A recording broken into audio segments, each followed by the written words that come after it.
Just 2 days before the final relief of Tobruk in December 1941, 17 aircraft had flown over one of the islands of Malaya.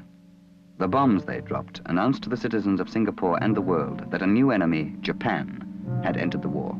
They'd been expecting it for nearly a year. Australia's involvement in the New Guinea campaign during the Second World War had profound effects in shaping the way in which the Army understands complex environments. Fought between January 1942 and August 1945, the New Guinea campaign was characterised by rugged terrain, an appalling climate, and a determined, often desperate enemy. In this environment, logistics, specialist forces, and the application of infantry minor tactics emerged as key areas where Army was forced to adapt.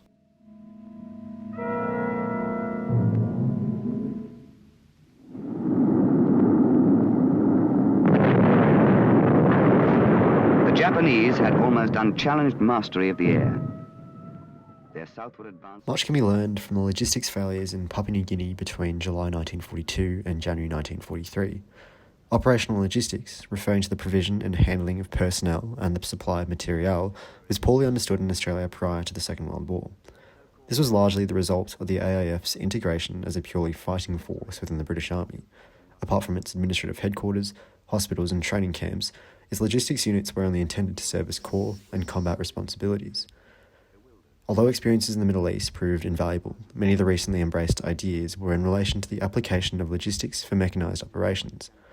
Fighting in Malaya only reinforced these attitudes as divisions were able to retain their normal complement of motor transport due to the developed road and railway links in the peninsula.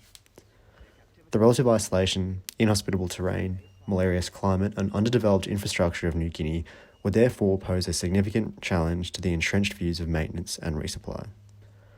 Logistics had not been adequately considered for the operational environment prior to the Japanese landing in North Papua on July 1942. The inability for motor transport to operate in the jungle environment, coupled with shortages of transport aircraft and native carriers, meant the effective sustainment of Australian forces became a near impossible task. Shortages of manpower, firepower and supply was simply a reality of the operating environment, as newly devised means of movement and resupply often failed to substitute conventional techniques. Despite the Japanese defeat at Kokoda, fighting at Burno and Ghana would degenerate into one of attrition, as logistical challenges were never fully resolved. This was made worse by the onset of the wet season. The lack of preventative drugs and mosquito nets led to a surge in cases of malaria, whilst the oppressive heat and humidity meant heat exhaustion was commonplace. Construction was hampered as mud and flash floods frequently disrupted efforts to improve roads and airfields, tasks that would also be made difficult by the lack of heavy machinery. As such, many logistics functions, including medical services, simply collapsed under the strain of the jungle environment. The success of the Australian counterattack was only made possible by pushing men beyond their normal limits of physical and mental endurance. One key takeaway was the need to place logistics at the forefront of military planning.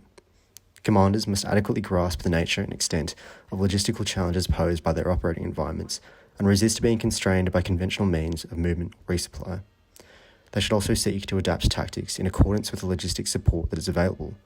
Most importantly, commanders must understand the intense burden that is placed on the fighting arms when logistics falters. Heavy loads, but they relied on supplies from the air to keep them going. There were never enough aircraft, and pilots had difficulty locating dropping areas. Sometimes supplies dropped where they were needed, but often they were lost in the undergrowth, or damaged beyond use on hitting the ground. After lots of patrols, we were too tired to eat much. Valuable lessons would also be learnt from the use of early specialist forces in Papua New Guinea.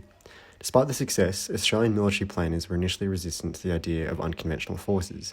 The establishment of independent companies saw these units essentially imposed on an army with deeply entrenched conventional views on warfare. The early deployments of independent companies were thus characterised by an inability to develop a coherent or consistent sense for how best to employ their skills. Japan's entry into the war in December 1941, however, had made the situation sufficiently desperate to necessitate their use. It was this environment that military planners would recognise their unique capacity to respond to Japanese aggression without placing undue strain on regular military forces.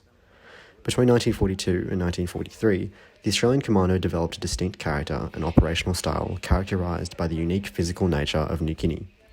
Within this environment, independent companies acted autonomously in small, highly mobile groups without fixed lines of communication or supply. As such, recruitment and training methods instilled the ideals of self-reliance and operational independence. Unlike British commandos or Marine raiders, the independent companies would generally remain in the area of operation for considerable periods of time, often in close contact with the enemy. Instead of the traditional smash and grab raids, these units excelled in the harassment and intelligence gathering role. By late 1943, however, the strategic situation had largely stabilised. The war in New Guinea was no longer centred on the dense, mountainous jungles of the hinterland, but instead along the coast where the manoeuvre of large formations and the expenditure of ordnance was made possible. Australian Special Forces would undergo further adaptation as the independent companies were redesignated commando squadrons. As a result, greater emphasis was placed on the integration of these units within Army's existing force structure. The commandos would fulfil the role of specially trained light infantry capable of fighting in combined arms settings with the capacity to provide close reconnaissance for infantry divisions. Several key takeaways are apparent from the employment of special forces in Papua New Guinea. The most prominent theme is the need for adaptation. This was most apparent when the Army revised its concept of operations to utilise unconventional forces to disrupt Japanese activities. When these subunits became somewhat redundant, Army adapted their role and character according to what it required. The importance of initiative at unit and higher formation levels was also apparent. Australian Special Forces enjoyed relative operational independence due to the initiative of local commanders. Tactics were also developed on a what works best approach to find innovative solutions to the many challenges that confronted them. Ultimately, it is these considerations that have shaped Army's understanding and application of modern specialist forces. Jungle warfare stands every rule of battle on its head. We'd found that out pretty quickly and paid dearly for the mistakes we'd made. But now we knew enough to invent new rules. The right ones this time.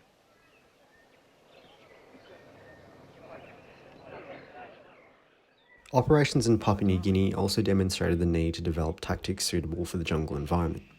In Malaya, the Japanese advance relied heavily on flanking attacks through dense jungle to support a rapid advance along existing road and railway.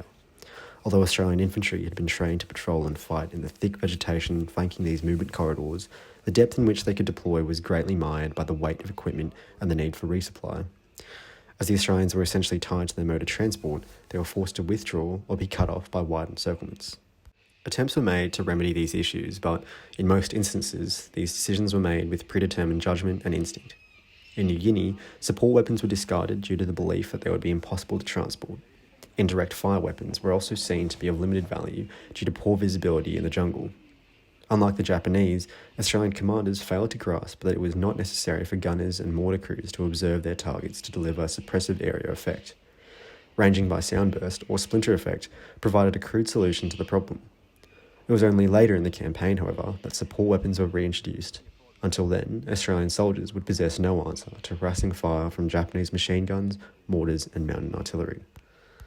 A more successful development was the introduction of the Jungle Infantry Division for the campaigns of 1942 and 1943.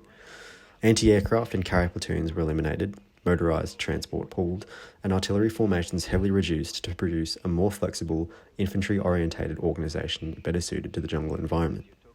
Of note was the disproportionate role of subordinate commanders, given the limited opportunities to manoeuvre in New Guinea.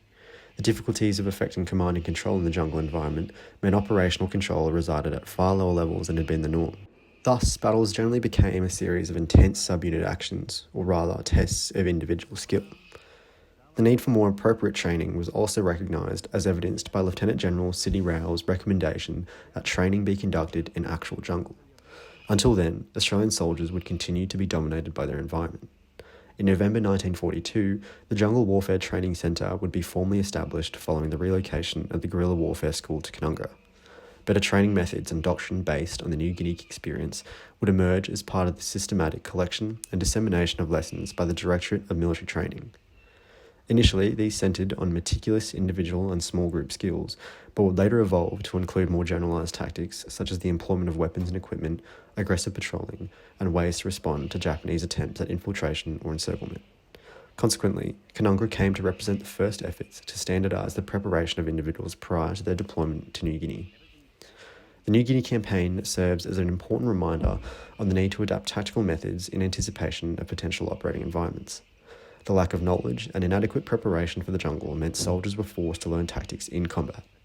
Doctrine and relevant training would thus emerge as a solution to successful operations in the Southwest Pacific.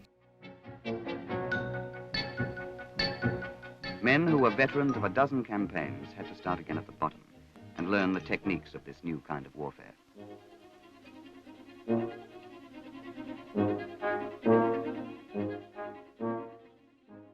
Australia's experiences in New Guinea offer valuable insight into the challenges of operating in such a complex environment. Several key lessons stand out, specifically the need for robust operational logistics planning, the usefulness of specialist forces, and the importance of specialised jungle warfare training and tactics. Thus, Australia's success over the Japanese can largely be discussed in terms of these critical evolutions.